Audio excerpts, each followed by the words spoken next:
Bem, gente, então, a gente já tinha falado um pouco, né? Até um exercício que envolveu um pouco da segunda lei da termodinâmica. Eu aproveitei que eu apresentei os gráficos lá da primeira lei. Vamos falar um pouquinho aqui da segunda lei de termodinâmica, né? Algumas coisas vocês vão prestar atenção, porque as fórmulas elas acabam sendo parecidas, porque, como eu mostrei nos gráficos lá, nos endotérmicos,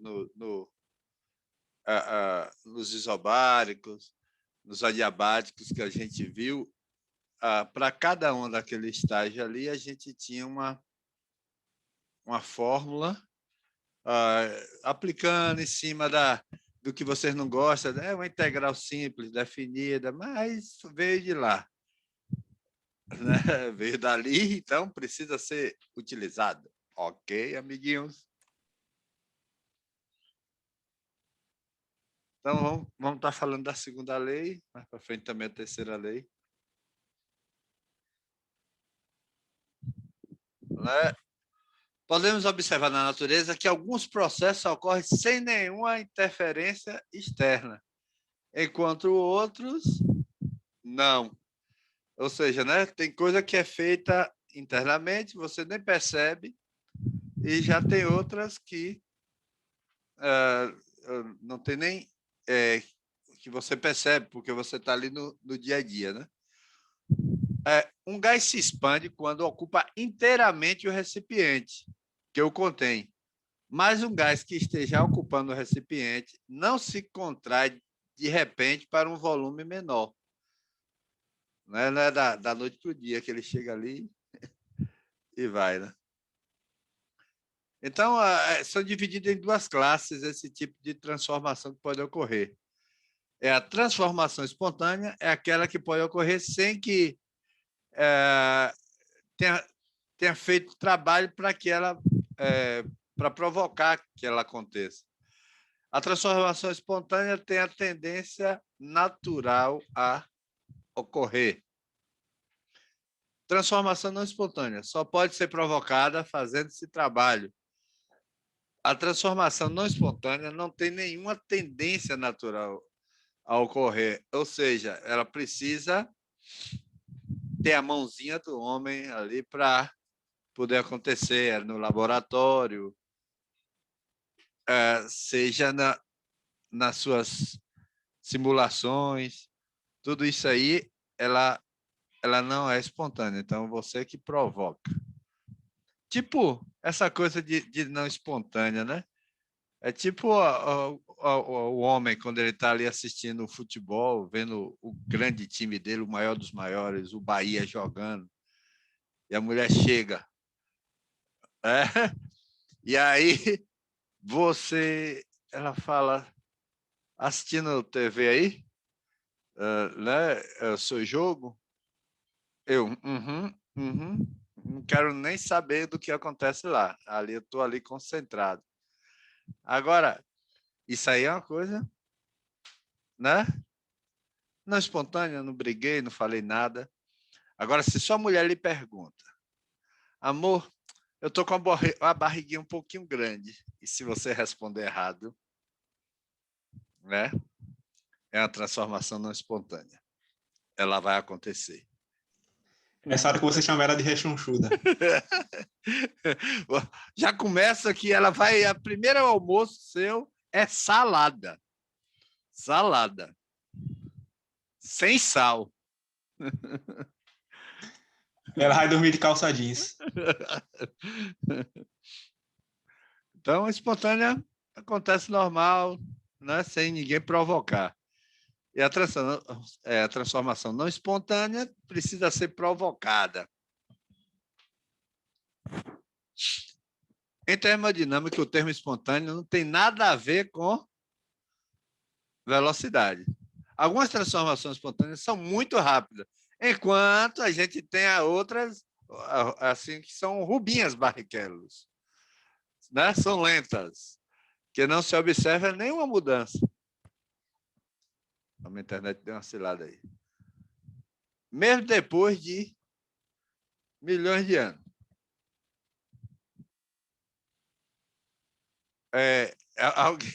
Você, no dia a dia, a gente tem costume de falar como, quando a gente sai assim, o dia está quente, a primeira coisa que você fala é o quê? O que é espontâneo ali? Você fala assim, né? Você fala o dia está quente ou fala? A maioria das pessoas que eu encontro fala o quê? O sol está quente. Aí eu respondo para ela, nunca vi ele frio. Certo, amigo? Sentido da transformação espontânea. A força motriz aparente, que é responsável por esse tipo de transformação, né? Transformação espontânea, é a tendência da energia de se dispersar e da matéria de se tornar desordenada.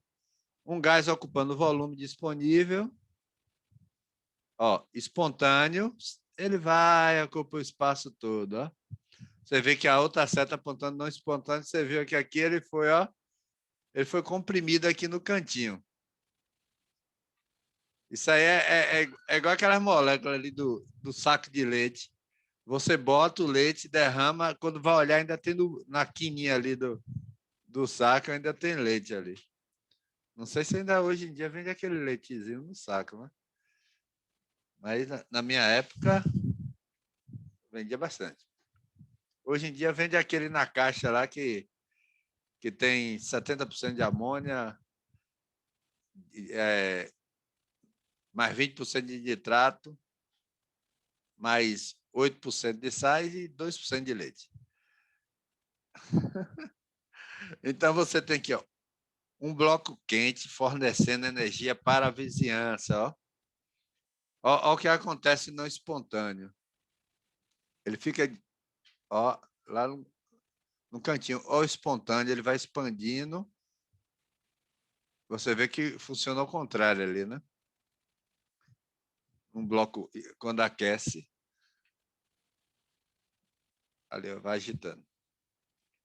Sentido da transformação espontânea. A tendência em direção à dispersão da energia também explica o fato de que, apesar de vários esforços, né, mostrou-se impossível construir um dispositivo no qual o calor, provavelmente proveniente de queima de um combustível, é extraído de um reservatório quente e todo convertido em trabalho, como o trabalho de movimentar um automóvel.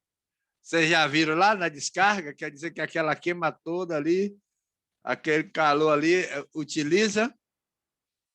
Não.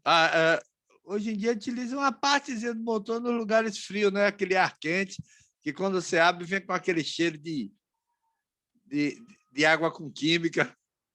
Quem ia sentir isso no carro? Quando vem esse ar quente da produção da queima ali. Mas a energia mecânica ali acaba fazendo o quê? Vai ter um dínamo ali, né, que é dentro do carro, que vai produzir energia, vai gerar energia, vai acumular na bateria, que é um acumulador, e esse dínamo, que é conhecido no carro como alternador, ele vai justamente com a correia ali ligado à rotação, ele vai gerando energia. Só que nesse caso aí da queima do combustível, que sai ali, você não tem como você... o calor quente foi todo convertido em trabalho, né? Para fazer o carro movimentar. Então não tem nenhuma máquina ali. Ó. O sentido da transformação espontânea. Essa figura aí, esse quarto está o quê? Bem arrumado, não é isso? Está organizado. Eu acharia que está desorganizado, porque o ursinho está ali, dá para ver, a bolsa também. Se perguntar, os DVD estão ali atrás. Água mineral. Quem achar água mineral aí? E tem aí? Tem uma garrafinha de água mineral ali. Eu só tô vendo a escada aí do lado.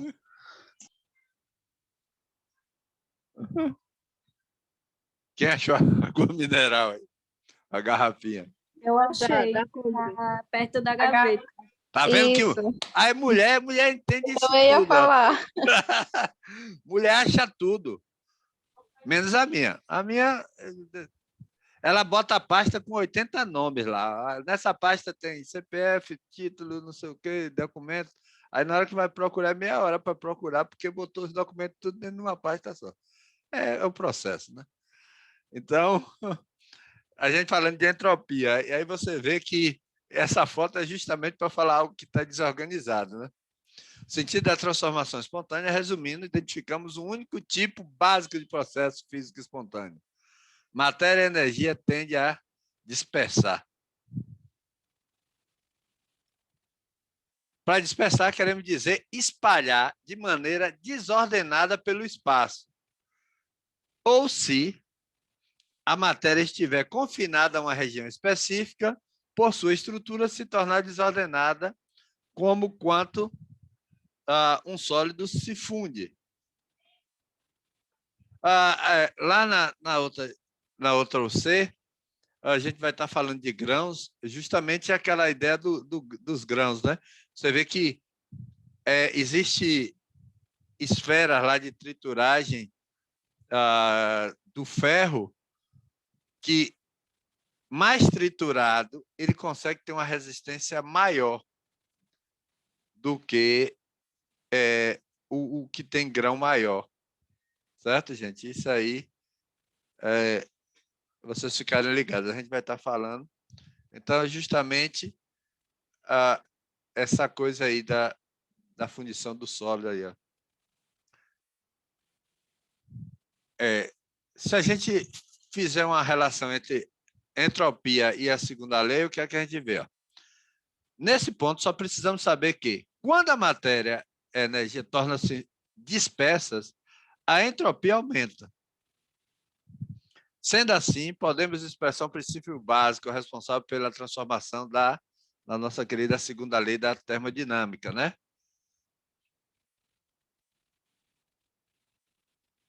Aí, ó, a entropia do sistema isolado tende a aumentar. Você vê que aqui ele está organizado, a baixa entropia. Alta entropia, você vê, está disperso, né? Está lá dentro, tudo juntinho. Então, baixa entropia, porque a gente não utiliza ali, você vê que ele vem bem organizado. Agora, se você não...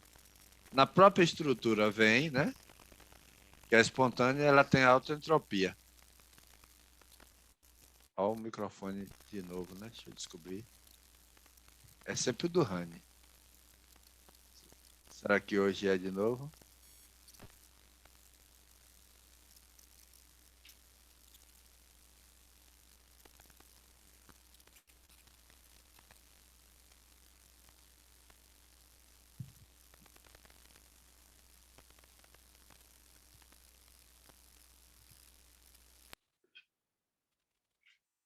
Consegui.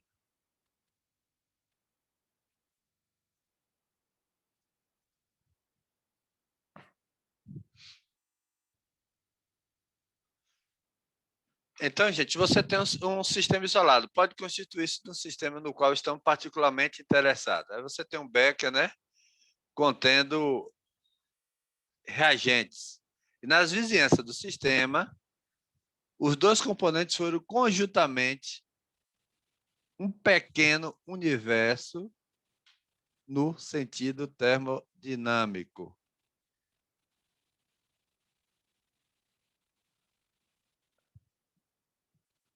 Para progredirmos e para que possamos transformar a segunda lei em uma fórmula, né, quantitativa útil para que a gente possa utilizar, precisamos definir com exatidão a entropia.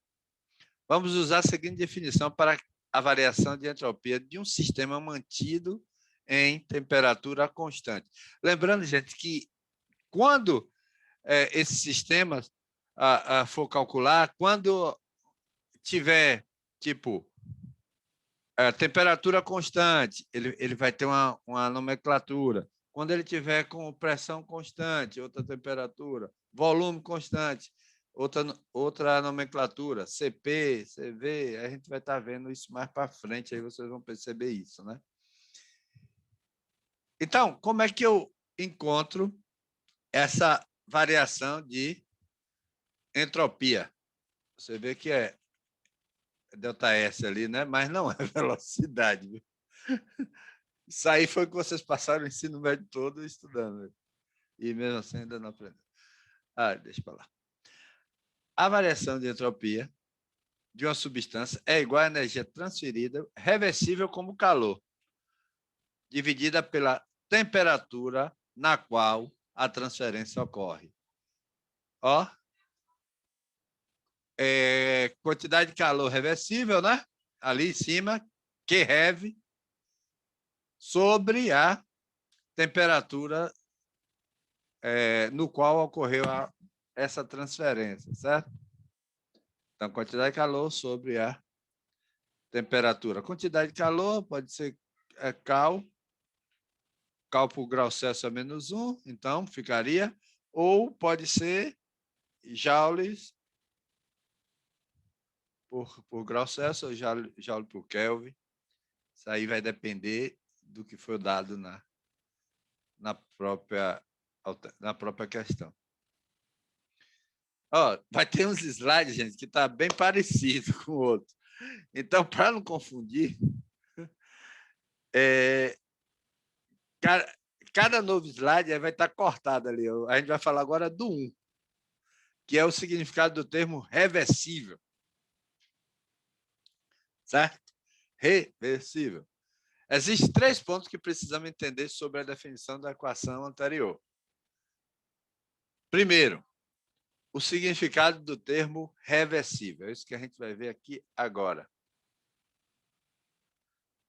Vocês estão vendo ali, né? Esse primeiro vaso tem o quê? Parece uma misca da Avon. Perfume.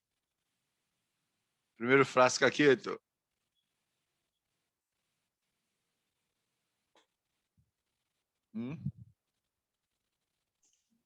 Algum cloreto. Agora isso aí eu tô esquecido. Cloreto de sódio. Esse aí é o mais manjado de todos, o nosso querido cloreto de sódio, mais conhecido popularmente como sal. Eu sei, porque eu não estava entendendo, era o A, NaCl, eu estava entendendo outra letra. Eu achei que era um O, esse aí. Só que vocês no celular, vocês podem aumentar um pouquinho a tela, né? No Não, eu tô no PC, beleza. é porque eu não estava entendendo mesmo. Eu não estava entendendo não a letra. Por isso que eu você vê que ele está arrumadinho lá, quadradinho, tem uma parte geométrica, cristais, né, ali. É um corpo cristalino. Do lado dele, o H2O, nossa água. Do outro lado, o dióxido de carbono. Quando você abre, né, vai cheirar, só vai tossir. Do lado dele aqui, o oxigênio. E por último aqui, o gás hélio.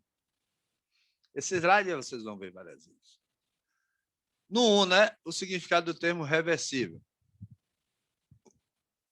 Era para perguntar o que é reversível. O que é reversível para você? Uma coisa que não pode ser desfeita. Não, reversível. Ah, tá. Uma coisa que pode ser desfeita. Eu vi irreversível. Reverter, né? O cara está lá morrendo, nós vamos reverter esse quadro do paciente aqui, né? Às vezes o processo não é reversível. No quadro da pessoa. Muito para bater o lateral. Como? No cara enrola muito para bater o lateral aí. Né? O cara errou o lateral, né?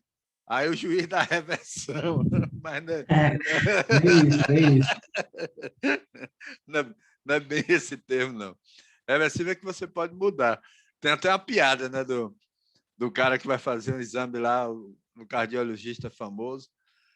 Aí ele começa a ter umas arritmias e a batida do coração ele vai começando a diminuir. Aí ele falou: os exames a gente está apontando aqui que seu coração perdeu a a musculatura, Santana, infelizmente eu tenho que lhe dar uma notícia ruim.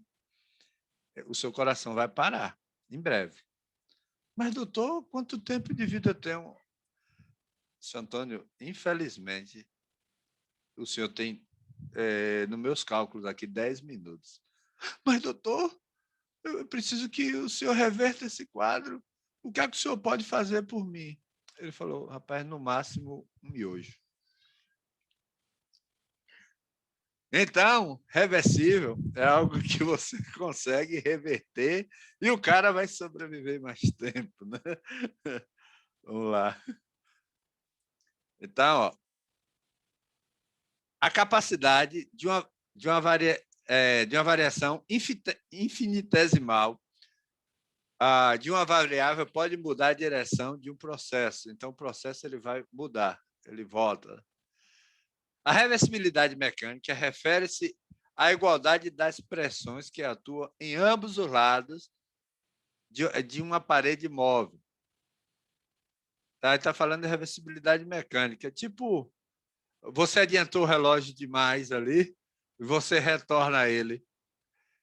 Você consegue. Então, você reverteu. Você passou, mas você consegue reverter. Isso na parte mecânica, né? A reversibilidade térmica refere-se à igualdade das temperaturas em ambos os lados de uma parede que é condutora térmica. Por exemplo, uma parede, gente, quando ela está no sol, ali ela vai adquirindo calor, não vai? Mas ela vai ficar quente para sempre? A noite cai. Lá no Piauí não tem jeito, né? No Piauí a gente tem que jogar uns baldes d'água na parede, aí ela faz tsh, aí sai fumaça assim a parede. Né? Sai fumaça e reverte o processo. É justamente isso, gente. Essa é a ideia de reversibilidade térmica. Você aquece, mas ele resfria e volta para a temperatura que é aquele metal, ali a parede, o metal, o concreto, ou o que for.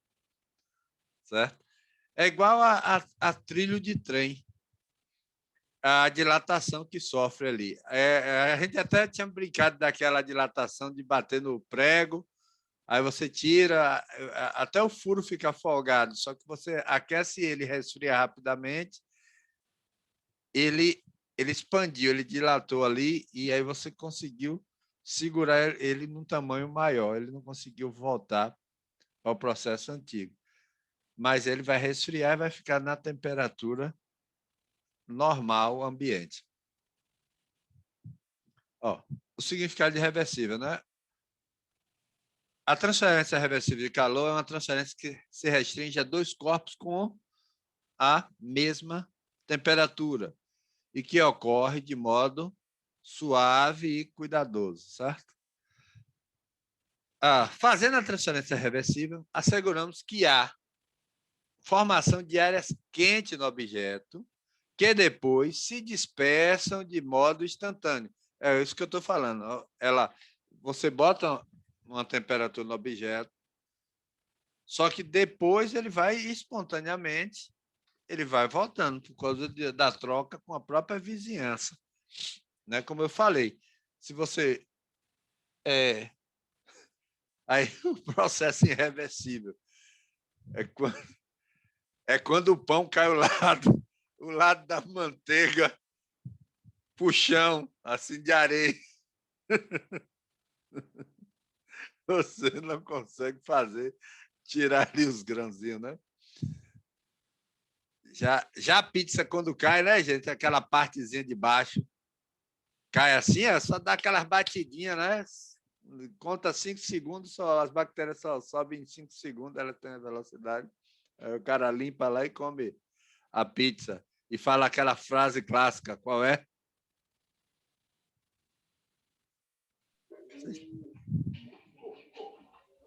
Depois que limpa a pizza e come, gente, qual é a frase clássica? Me ajuda.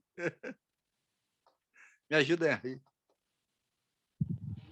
Tudo acaba em pizza? Não.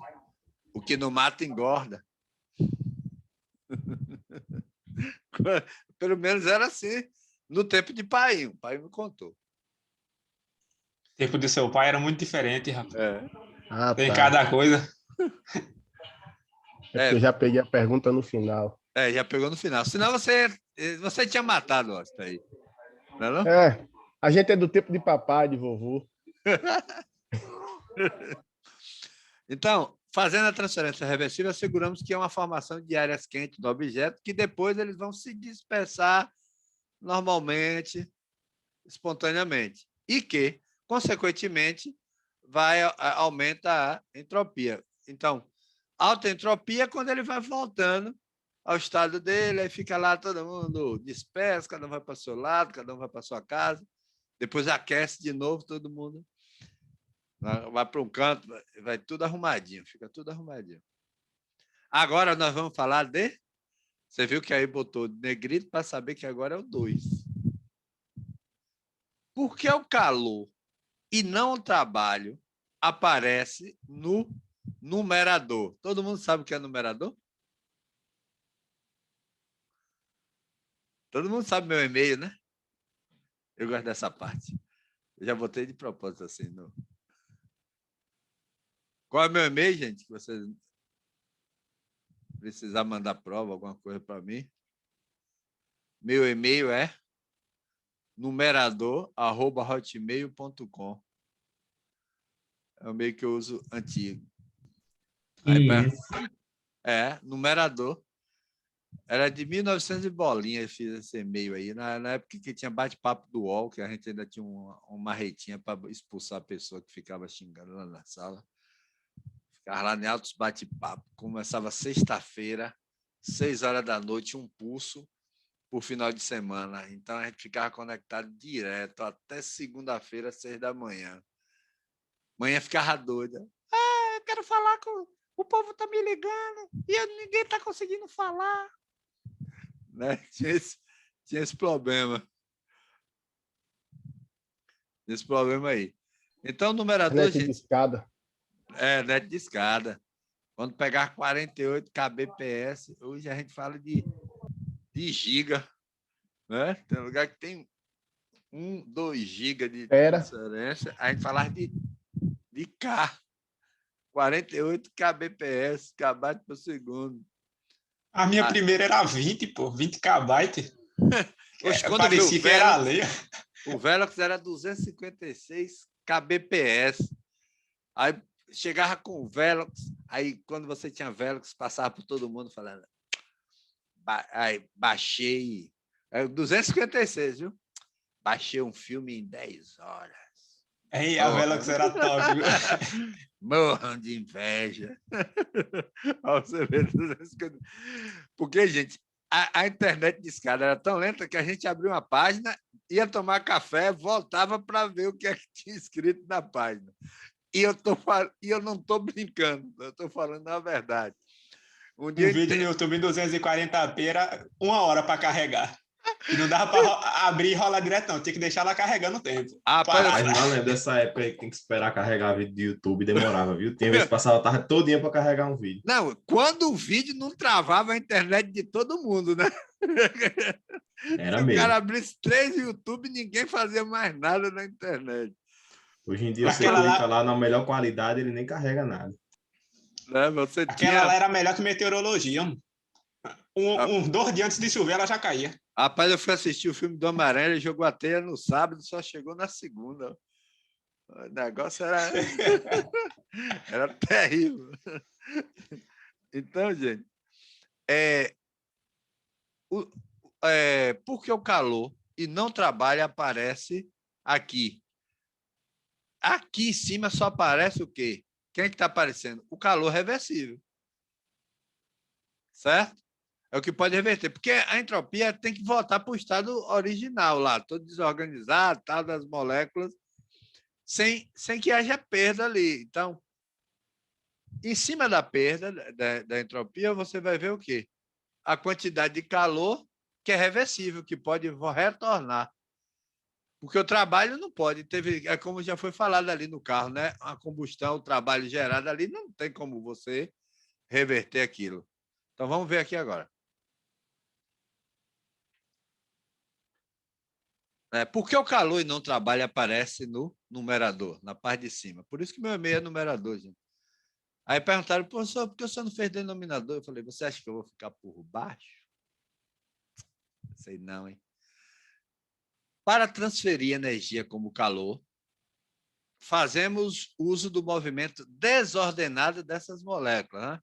Enquanto, para transferir energia como trabalho, fazemos uso do movimento ordenado.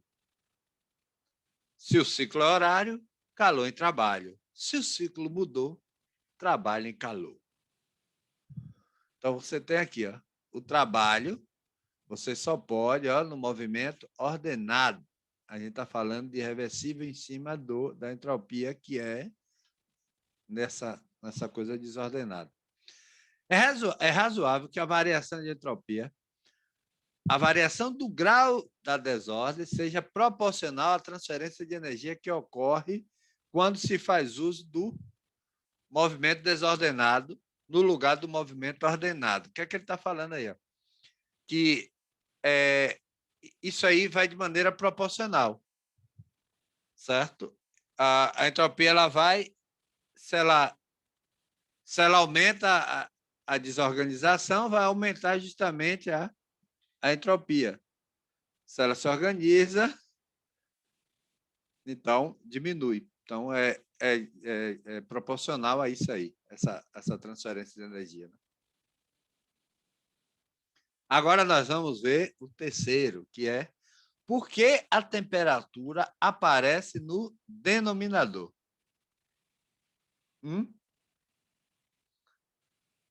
Você já viu que a temperatura ela está embaixo? Se está embaixo, em cima foi o quê? Diretamente. Embaixo. Vai funcionar inversamente. Então, se eu aumento a temperatura,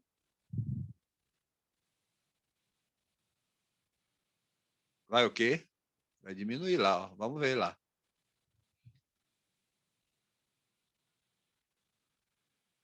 Então, é por isso. Ó, a presença da temperatura no denominador leva em conta a desordem que está presente. Se determinada quantidade de energia é transferida como o calor de um objeto quente, no qual os átomos têm grande movimento térmico desordenado, você aquece, ela fica agitada, certo? Aquelas moléculas ali ficam agitadas dentro. Tanto que você vê, gente, que a gente vai falar de capacidade térmica, a gente já, na verdade, a gente já falou, a gente só vai reforçar aqui, por conta... A gente falou em relação à primeira lei, mas a gente também vai estar falando aqui em relação à segunda. Na garrafa térmica, ali o calor. Então, enquanto tiver agitação ali, não vai permanecer, o café vai permanecer o quê? Quente. Você vê o micro-ondas fica lá, onda para lá, para cá, indo, voltando, indo, voltando, indo, voltando, voltando, voltando, voltando. E aí, passando ali a molécula, agita as moléculas ali. Por isso que esquenta. Então, é justamente isso. Ó. Ali, dentro da garrafa térmica, até falei que ela é espelhada ali. Essa coisa de transmissão de calor. A gente vai estar vendo na outra C, a gente vai ver algumas coisas sobre isso aí, até nessa também. Essa desordem adicional gerada é menos significativa que se a mesma quantidade de energia fosse transferida como calor de um objeto frio, na verdade não é frio, é ausente, que tem ausência de calor, no qual o movimento térmico dos átomos é menor. Ou seja, se há um resfriamento, a tendência, gente, é que nem a gente pensa logo assim no frio, né? Você fica todo encolhido, então você já faz essa ligação aí, né? Com calor, você fica agitado, né? Com frio, você fica retraído. Com ausência de calor, você fica retraído. A diferença é semelhante à que existe quando espirramos em uma rua barulhenta. Você ir lá espirra numa rua barulhenta, né? Um ambiente análogo é a temperatura alta. E quando espirramos em uma biblioteca silenciosa, todo mundo olha para você. Na verdade, assim, a sala está em silêncio, todo mundo vê na aula. Aí você vai lá e vai comer sua batata Ruffles. Abre o pacote, aquele maior silêncio, né? Prate.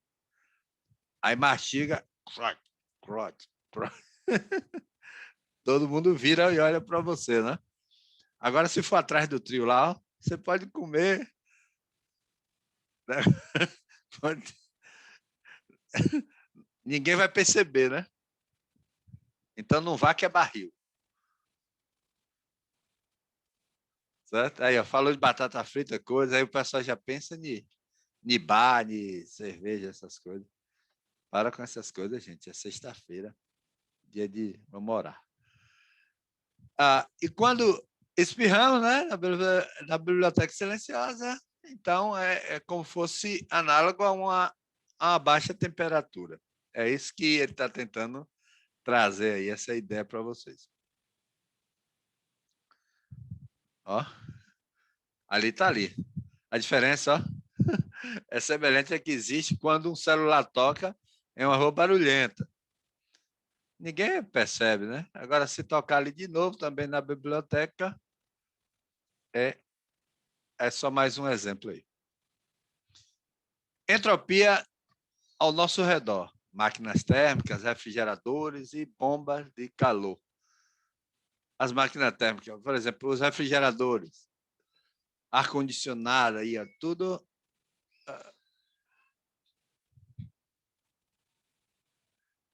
Bomba de calor, quando a gente fala aqui bomba de calor, muita gente aqui no Nordeste é difícil entender. Mas quando você vai... Eu já fiquei no lugar, temperatura menos 4 graus, gente, não é coisa que preste, não. É mais baixo que eu fiquei, menos 4 graus. Gente, sabe o que é? Se você não tiver uma bomba Deus de me livre calor... de um troço desse. Sai de um sertão para ir para menos de 4 graus. Ó, se você não tiver um calefador ali para aumentar... Não precisa menos 4 graus, não. Basta ir em junho ali no Morro do Chapéu. Não, mas menos 4 graus é que eu fui, para você ver, né? Que você fazer xixi, aí o xixi congelava no ar. Vai para o Morro do Chapéu, pegar 8 graus, 9 graus lá. Só isso. Rapaz, o que é que acontece? Lá a gente fala com o calefador justamente que gera calor, porque eu já fiquei nesse lugar frio e, por incrível que pareça, o calefador deu problema. Gente, quando eu virei de lado para outra posição na cama, eu voltei instantaneamente para a posição que eu estava. Estava extremamente frio a parte do lençol. E aí nós chamamos o pessoal, aí ligaram essa bomba. Aí eu falei, não quero passar mais frio, não. Eu botei na maior temperatura. Quando foi na madrugada, estava eu e minha mulher pingando água do calor que estava. Você vê, né? Então tem essa, justamente a gente está falando disso, né? Das máquinas térmicas, que é aí que usa para aquecer, outras usa para resfriar. E a gente já tinha falado da eficiência. A gente chegou a até fazer uma questão que envolvia eficiência, e eu peguei uma da segunda lei só para mostrar isso, que é a eficiência dessas máquinas. Né? Calcule a eficiência eficiência máxima de uma usina geradora de eletricidade que usa vapor d'água a 200 graus com descarte a 20 graus Celsius. Então, ela ali vai usando. Aqui é a usina térmica, né? O vapor da água ali vai gerar turbina, da turbina gera energia e distribui. Certo? Aí só que depois que passa, ela volta, resfria e é jogada ali, né? Ela sai 20 graus, ou seja, você tem o trabalho produzido e o calor absorvido.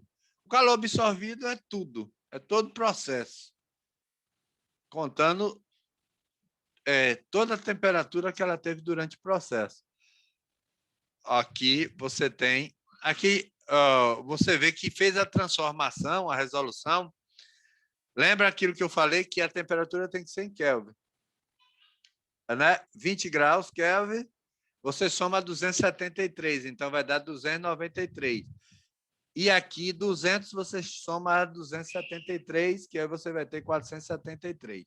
Então, está aqui a temperatura quente, temperatura fria. O rendimento, ou eficiência, vai ser dado por 1 menos isso aqui. Ou seja, qual a eficiência dessa máquina? É de 38,1%. Aqui botou 38 só para enfeitar. Tipo o símbolo das Casas Bahia, né? 38%. Aí cai aquele peso. Eu botei, aí está tridimensional. Então, a eficiência dessa máquina é de 38,1%.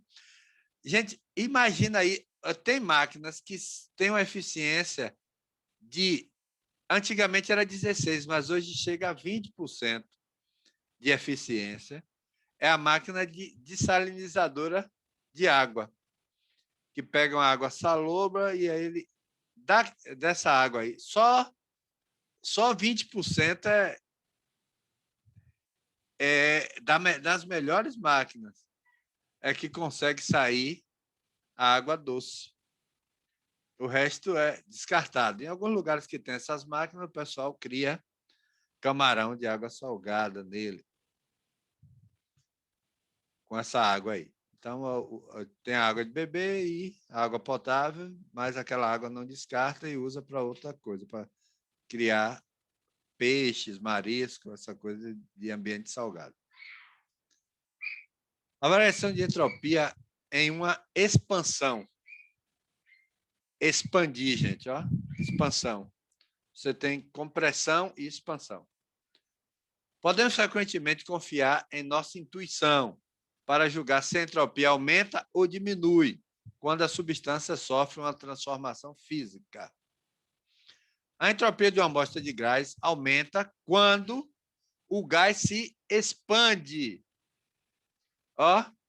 Então, quando o gás se expande, a célula, o movimento está o quê? Organizado ou desorganizado? Para ver se vocês pegaram a ideia de entropia.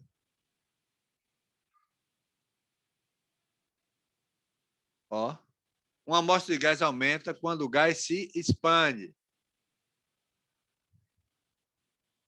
Certo? Porque as moléculas conseguem se deslocar num volume maior. E assim, tem grau de desordem maior.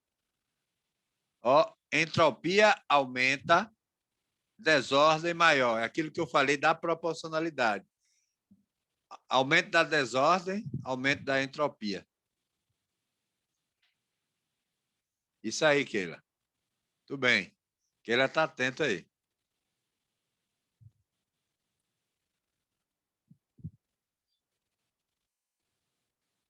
A variação de entropia é uma expressão. Ó, vocês lembram disso aí? Aquele gráfico que a gente já tinha feito ele, a dedução, e aí a gente faz a substituição. Então, para você saber a variação de entropia em uma expansão, ó, igualzinho, lembra o trabalho lá que a gente calculava, o gráficozinho, a gente fez as substituições na aula de sexta-feira. Quem perdeu é só assistir o vídeo, curta, passe, transmita. Certo? Então, está aí. Interpretando a equação acima, vemos que se o volume final ele é maior do que o volume inicial, como é uma expansão, na expansão, ele sai de um volume menor até um volume maior. Então, ele está expandindo. Certo? Então, aí você tem VF e VI. Nesse caso aqui, né? Se VF é maior na expansão, isso aqui vai ficar positivo. Não é, gente? Porque isso aqui ó, vai ser maior que 1. Porque o de cima vai ser maior que o de baixo. Certo? Então, o de cima é maior que o de baixo. Então, VF sobre VI, numa expansão, é maior que 1. Né? E o logaritmo é positivo. Consequentemente, a equação prevê um valor positivo para ΔS, correspondendo a um aumento da entropia, exatamente como a gente previu. Porque houve expansão, valor maior, menor, maior que 1. A gente ainda falando na parte de expansão, sabe?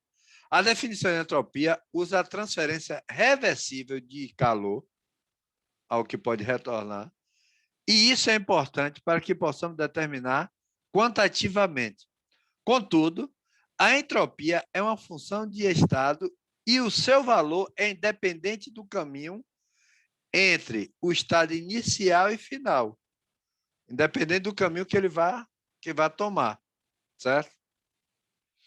A independência do caminho significa que, embora tenhamos usado um caminho reversível para a gente calcular essa entropia, o mesmo valor é obtido para uma transformação irreversível entre os mesmos dois estados, certo? Então, por isso que ele está chamando a atenção, porque apesar do sistema reversível a gente calcular tal, esse mesmo valor pode acontecer numa transformação irreversível. Não podemos usar o caminho irreversível para calcular a entropia, certo? A entropia. Mas o valor calculado por um caminho reversível que se aplica, seja qual for o caminho percorrido na prática entre os estados iniciais e os finais, né?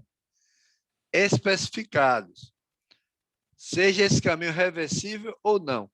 Tanto, gente, que quando a gente estuda, você vê que lá nós usamos uma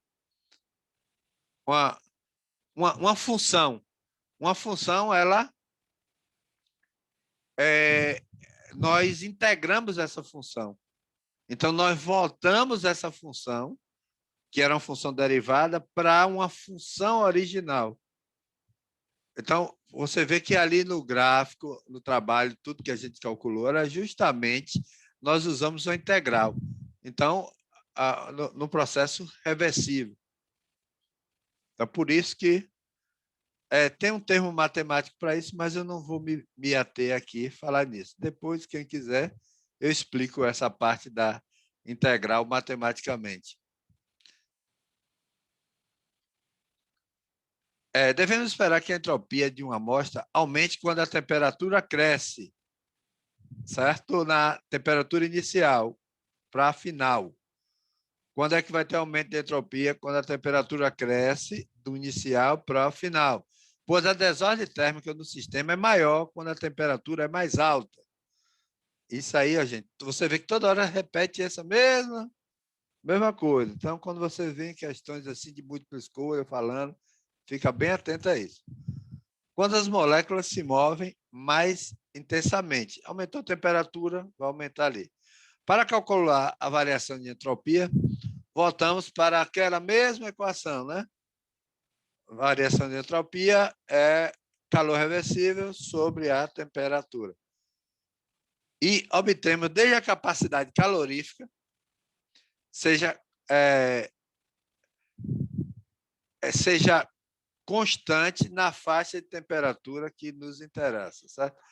Aí, nesse caso aqui, ΔS é justamente usando o volume final e o volume inicial, a quantidade de mol, a constante, e Ln de volume final sobre volume inicial. Isso tudo a gente está falando de a expansão. Aqui agora, aquilo que eu falei para vocês da letra, ela vai vir, ela vai modificar de acordo, porque você tem lá, ó, aquele gráfico que a gente tinha visto de N vezes R, e como a gente está falando aí da parte de temperatura, é só vocês lembrarem do slide que eu falei, justamente dessa troca aqui, dessas duas letras, para calcular a capacidade, ó, N vezes R. Certo? Ó. Só que aqui, ó, eu tiro N vezes R e agora eu já tenho a temperatura. Temperatura final e temperatura inicial. C é a capacidade calorífica do sistema. Aí ele diz assim, se a pressão desse sistema, gente, ela for constante, então a letra que você usa aqui é CP. Certo? É a pressão for mantida constante durante o aquecimento, usamos a capacidade calorífica, a pressão constante, então CP.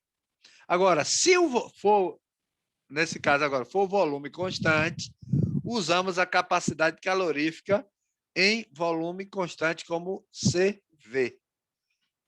Ok? Quando fala que o volume é constante. Então, aí vocês sabem, ele está dizendo se ela é uma isocórica ou se ela é isovolumétrica. Então, isovolumétrica você vai ver CV, certo? Isocórica você vai ver CP. Você vê que aqui utilizou a temperatura. Se tem temperatura final e temperatura inicial, então já sabe que a temperatura não é constante. Nesse caso, usa C. Aquilo que falou. De novo, relatando. Se a temperatura final for maior do que a temperatura inicial, significa que aquela divisão ali da temperatura final e temperatura inicial, ela é maior que 1, porque a de cima é maior, o valor de cima aqui é maior do que o de baixo, o que implica ser um logaritmo positivo, ou seja, então a entropia vai ser maior que 0. A entropia aumenta com o aumento da temperatura. Quanto maior a capacidade calorífica da substância, maior a variação de entropia para determinada elevação de temperatura. Quanto maior a capacidade, né? Quanto maior o C, é diretamente proporcional, porque o C está multiplicando por isso aqui. A capacidade calorífica, né? Alguns livros vão botar capacidade térmica, que é em cálculo por grama. A capacidade calorífica alta implica que muito calor é necessário para produzir determinada alteração na temperatura. Assim, o espirro deve ser mais forte no caso de a capacidade calorífica ser pequena. É aquilo que falou lá de você estar em um lugar e você espirra e o pessoal não ouve. Mas se você quer que ouça, então... aí todo mundo olha, né? Mesmo no lugar barulhento.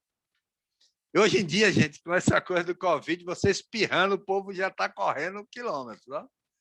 Se tiver sem máscara, você espirrar, quando você procurar alguém, está vazia a rua. Não, Washington? Eu mesmo corro as léguas. Um velho gordo desse, se submeter a um negócio desse, está lascado. Não é? Aí, ó. Então, gente, correspondentemente, o aumento da entropia será maior, né? Aumentando a temperatura, a gente já viu aí. A variação de entropia em uma transição de fase. Existe aquela coisa, você vê a lei da fusão. Quando a gente estuda os gráficos, lá na escola, a gente no ensino médio aprendia só quais são os estados da matéria. O que é que os meninos falavam? Hein? Sólido, líquido e gasoso. Aí, outro dia, eu perguntei aos meninos no médio, qual é sólido e gasoso? Eu falei, então, gente, quer dizer que se eu tiro um gelo da geladeira, automaticamente ele vai, pá, passa para o líquido. Tirou da geladeira ali já, altamente, né? Virou líquido? Não. Ela tem um processo de transição ali, do sólido para o líquido. A gente chama estado de latência, esse processo ali. Então, aqui, por exemplo, na variação de entropia, durante essa transição de fase, Podemos interferir que a entropia de uma substância aumenta quando a mesma se funde e quando ferve, uma vez que suas moléculas se tornam mais desordenadas quando essa substância passa de sólido para líquido e de líquido para vapor. Lá no sólido, ela nem se move, está endurecida lá. No líquido, ela já começa a se agitar. Tanto que você vê do gelo. Você bota uma barra gelada em cima de uma chapa. Aquela quantidade de água ali, você vendo que ela não vai esquentar tão rápido. Mas assim que o gelo derreter completamente, e aí ela começa a aquecer, ela vai começar a borbulhar e a água vai aumentando a temperatura. Então, ali é justamente isso aí que ele está tentando dizer. Ou seja, né, uma vez que suas moléculas se tornam mais desordenadas, quando essa substância passa de sólido para líquido, e aumenta mais ainda quando passa de líquido para vapor. Como a transição ocorre sobre pressão constante, podemos identificar o calor transferido por mol de substância como uma entalpia de fusão. Nesse caso aí, é chamada entalpia de fusão. A entropia de fusão, né? Variação de entropia de fusão, delta Fusca. A variação de entropia por mol de substância na temperatura de fusão.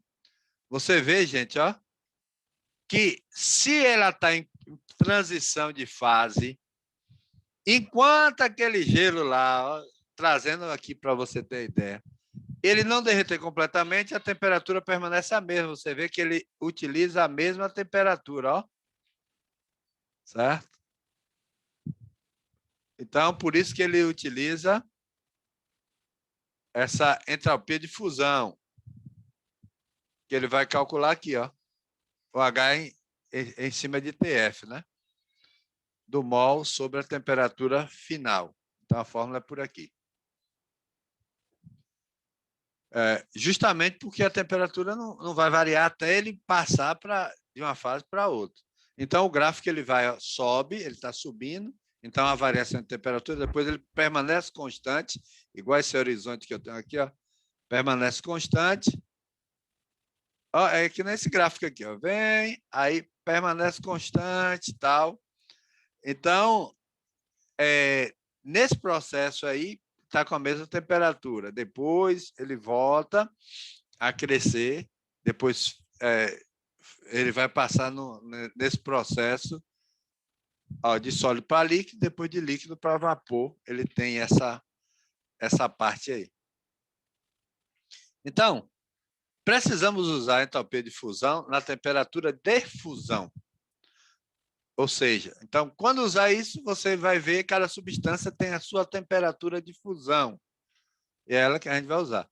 Para obter a entropia padrão de fusão, da fusão na temperatura de fusão, usamos a temperatura de fusão a 1 bar, a uma pressão de 1 bar, e a entalpia padrão de fusão corresponde àquela temperatura, uma pressão de 1 bar.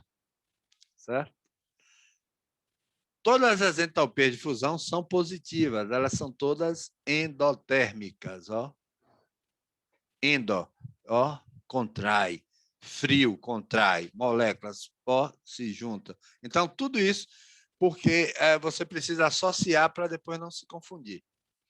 Endo, para dentro, né? Se encolhe. Assim, todas as entropias de fusão também são positivas. E a desordem aumenta na fusão.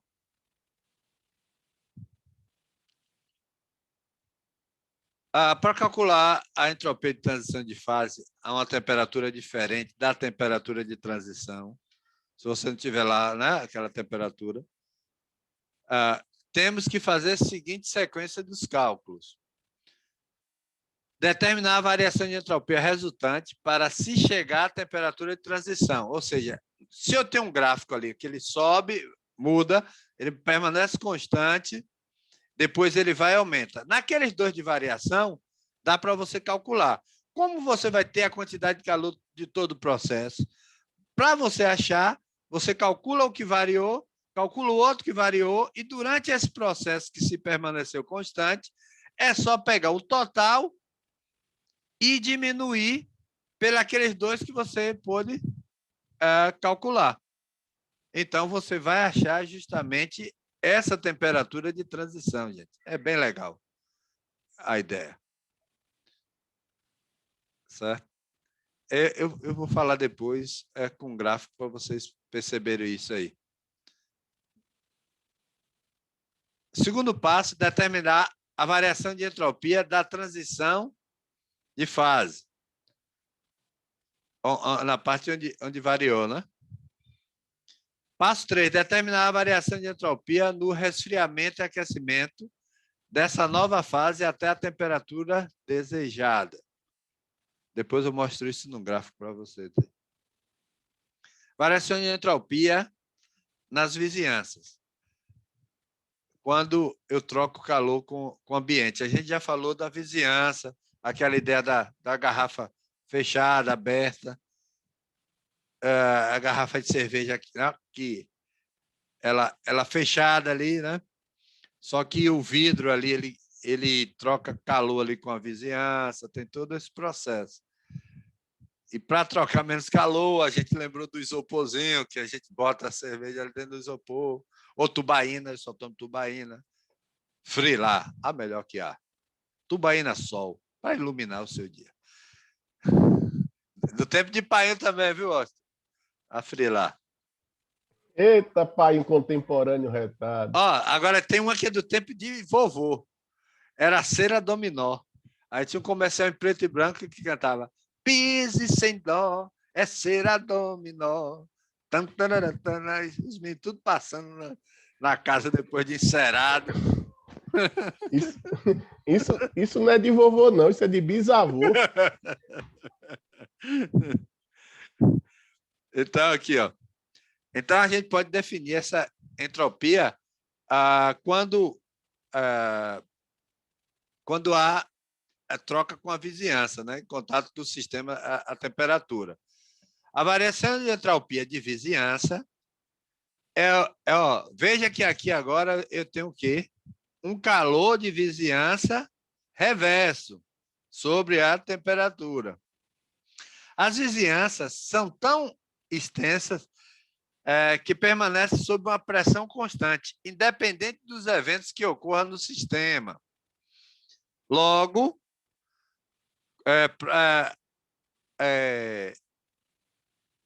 você tem aqui, ó, o calor da vizinhança reverso, ó, é igualzinho, né? Ó, ΔH da vizinhança, né? Então, ó, você vai ter aqui a entropia de vizinhança, ela é o calor de vizinhança sobre a temperatura.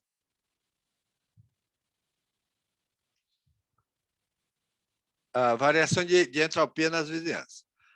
Continuando aqui. A equação, como definimos, é expressa em termos da energia fornecida como calor às vizinhanças. O que foi fornecido.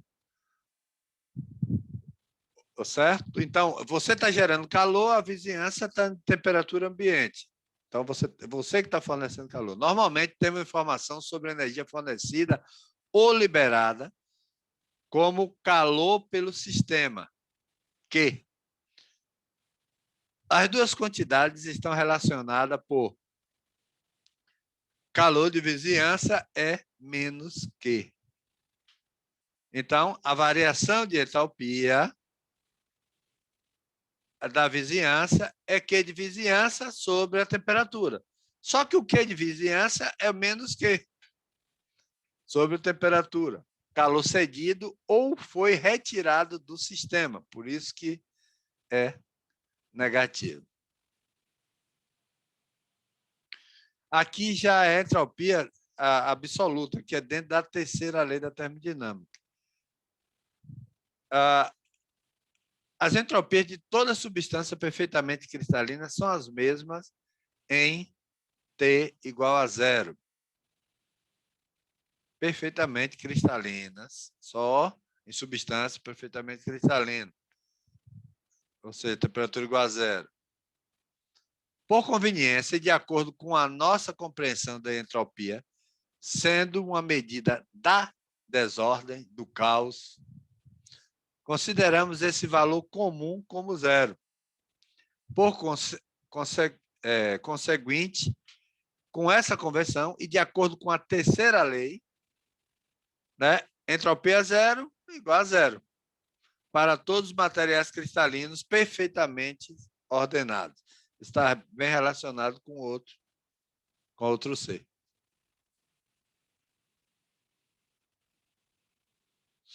Aí, entropia da terceira lei. A gente continua. Em geral, chamamos simplesmente de entropia de uma substância. Depende da pressão. Selecionamos, portanto, uma pressão padrão, que é um bar. E registramos a entropia molar padrão, né? S-mol. A entropia molar da própria substância sem interferência. A entropia molar de uma substância é em seu estado padrão a temperatura de interesse. Aí vai depender em que local ela está inserida. Na tabela seguinte, apresentamos os valores a 298,15 Kelvin, temperatura convencional em que são registradas esse tipo de dados. Então, tem uma temperatura padrão para fazer essa conta. Então, todo material submetido a essa temperatura para fazer esses registros e ficar padrão.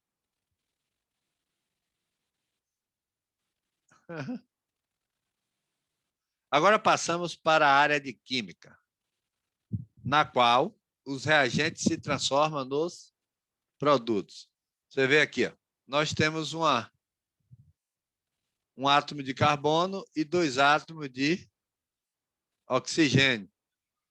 Gera o quê? O dióxido de carbono. É um átomo de carbono e 2 átomos de oxigênio.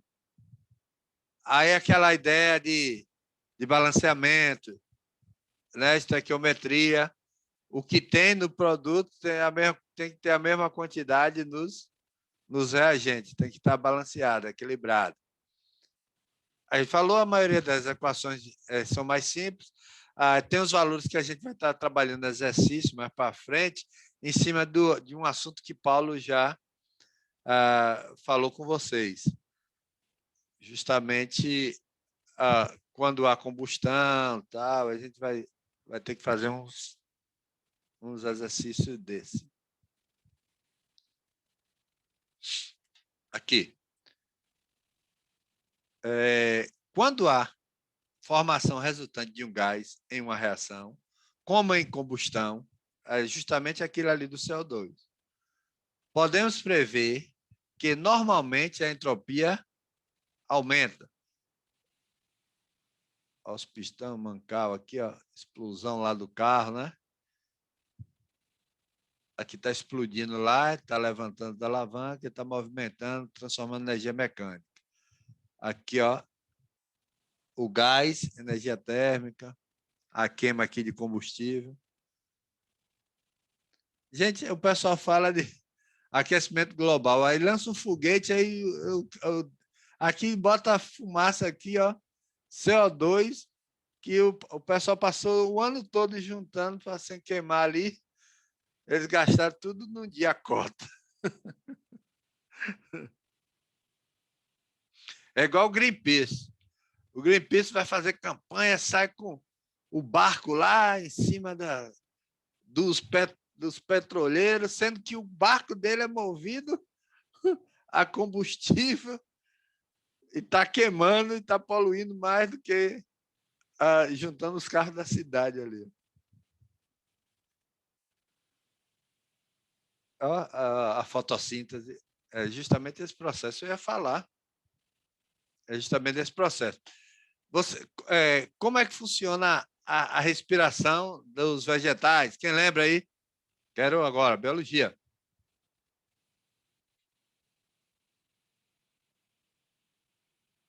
Né, gente?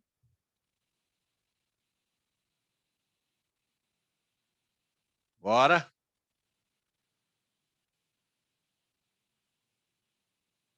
Hein? O pessoal não lembra não como era a respiração das plantas de dia e de noite? Como é de dia?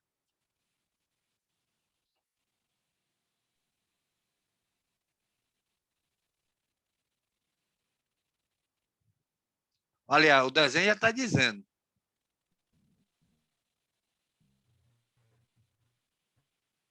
De dia ela respira o quê, ó? De dia eu respiro oxigênio, de noite solto o gás carbônico. Hã? Não, de dia, não. Aí é a mesma coisa, você falou a mesma coisa. Aí você tá que nem o cara, ó. Se der cara, eu ganho. Se der coroa, você perde. Você falou a mesma coisa aí, Jali. Eu que falei, professor? Oi. Ó, de dia... Sabe o que é? É porque a minha internet... Vixe, eu não tô entendendo. Tá cortando. A sua a minha internet. Aí, às vezes eu falo aí, e aí chega com atraso, tá entendendo? Tá chega cortando picado. Aqui. É? Eu não entendi a pergunta. Não, a planta de dia, ela respira, lá você aprendia lá, isso aí, lá no livro de ciência, né? Respira gás carbônico e libera oxigênio. Então, ela faz o processo da fotossíntese. Então, de dia, ela vai respirar gás carbônico e libera oxigênio. Por isso a importância das plantas. Embora que a maioria do oxigênio produzido na natureza são as algas marinhas, né? Elas produzem mais de 75%, né? Chega a 80% do oxigênio que respiramos. E o ar, os ventos, é das correntes marítimas. Todo o processo de mar, tem até um vídeo na Discovery que explica isso, né? Todo o processo marítimo ali é que traz esse equilíbrio, tanto de oxigênio, tudo isso. Muito mais do que a floresta. Então, agora de noite, porque aí, lembra no livro, a professora também falava lá no livro de ciência, ó, gente, de noite, não deixar planta dentro de casa, porque à noite o processo é reverso. À noite, o oxigênio libera gás carbônico. Então, ó, voltando para aqui, quando há um consumo resultante de gás, como na fotossíntese, em geral, correto prever que a entropia diminua. Entretanto, para estimarmos o valor quantitativo da variação de entropia e para prever o sinal da variação quando nenhum gás estiver envolvido, precisamos realizar um cálculo detalhado. Justamente isso, quando você não prevê essa variação, então tem que fazer toda a medida. Então, aí você é justamente a espontaneidade das reações químicas. Que aí, por exemplo, aqui, ó, para fazer a água aqui, né? Você tem o quê? Duas moléculas de hidrogênio e onde é oxigênio. Então, duas moléculas de água. Então, para essa reação, você tem aqui, ó. Certo? A entropia que você tem aí, ó. Quanto gastou? Menos 327 joules por temperatura. Ó. Joule, lembra o que está em cima? Calor, não é? Você lembra da entropia? Em cima, calor, joule. Esses dois estão embaixo, que é mol e temperatura, certo? Sabemos que a reação entre o hidrogênio e o oxigênio é espontânea. Você não precisa interferir, ela acontece. E que, uma vez iniciada, avança explosivamente. Entretanto, há uma contradição nisso, né? A reação resulta em menos desordem, contudo, é espontânea.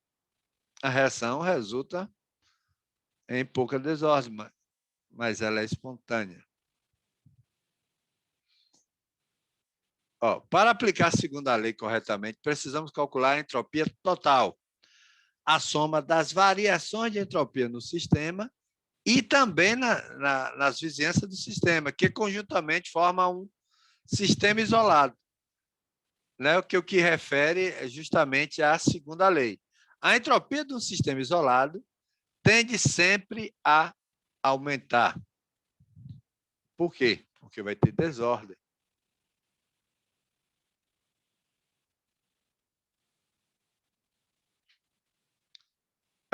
Vamos agora dar um passo muito importante. Para começar, introduziremos a energia de Gibbs. G, que é definida como G igual a H menos TS. A energia de Gibbs geralmente é chamada de energia livre, ou energia livre de Gibbs, com H, T e S. São as funções, né? Aí está falando entropia, temperatura. A variação da energia Gibbs, ΔG, sob temperatura constante, então não há variação de temperatura, surge devido às variações de entalpia e entropia. Antes, vocês aprenderam sobre entalpia. Aí tem aquelas cálculos das fórmulas, por exemplo, das reações aqui e tal. Então, ali a gente estava falando de entalpia. Hoje a gente está falando de entropia. Então, está aí a fórmula, formulazinha simples.